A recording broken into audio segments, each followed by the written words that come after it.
So in the midst of all of the Google news, Samsung actually dropped some pretty interesting news that I fear may be kind of slipping between the cracks a little bit. They announced a new phone. Did you know this? Samsung announced a new phone and a new tablet and some new earbuds.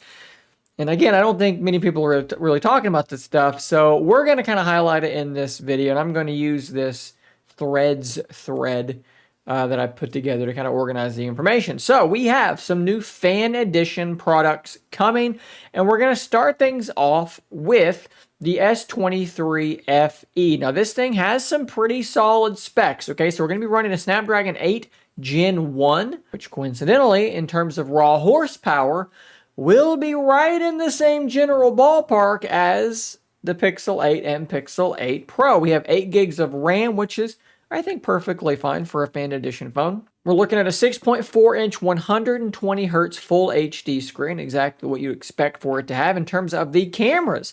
This is not so bad either, guys. 50 megapixel primary, 12 megapixel ultra wide, and an 8 megapixel 3x telephoto. Probably going to be a little on the weaker side, but overall, that's a pretty darn solid camera setup. Nothing to be super disappointed by. 4,500 milliamp hour battery at 25 watt charging, IP68, and it is going to be $600. So this thing would slot itself, if you're talking about the competitors again, it would slot itself below the Pixel 8 and a little bit above the Pixel 7a. So it becomes not necessarily even a direct competitor to the Pixel 8, but sort of an undercutter of the Pixel 8. And as you can see, appearance-wise, it looks a lot like every other Samsung phone right now, which is not necessarily a good or a bad thing. It looks like the edges are a little bit rounded, and maybe with some slightly more fun colors than we are used to seeing with modern phones these days. If we keep moving, though, there is a new tablet. There's the Tab S9 FE and FE Plus. I have written down here S9 Plus FE. Maybe that's the correct way to say it. It's a Plus variant, basically.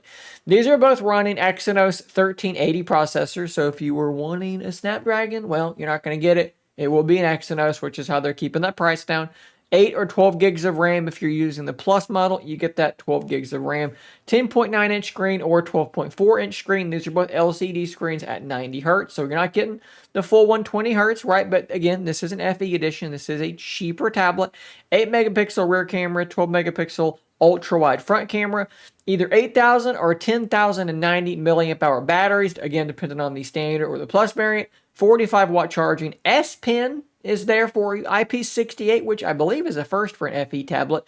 $449 is your starting point. Now, that is for the baseline model. At time of recording, I was not able to find listings of the Plus variant's price. If I find it, or if I have found it by the time of editing this, put it on the screen right now so that you can see that. And then last but not least, these might be the most intriguing things they announced, the Galaxy Buds FE. Why are these interesting? You may ask yourself. Because they are the very same price as the Pixel Buds A series, but they have ANC and pass-through, whereas the Pixel Buds A's do not have either one of these things.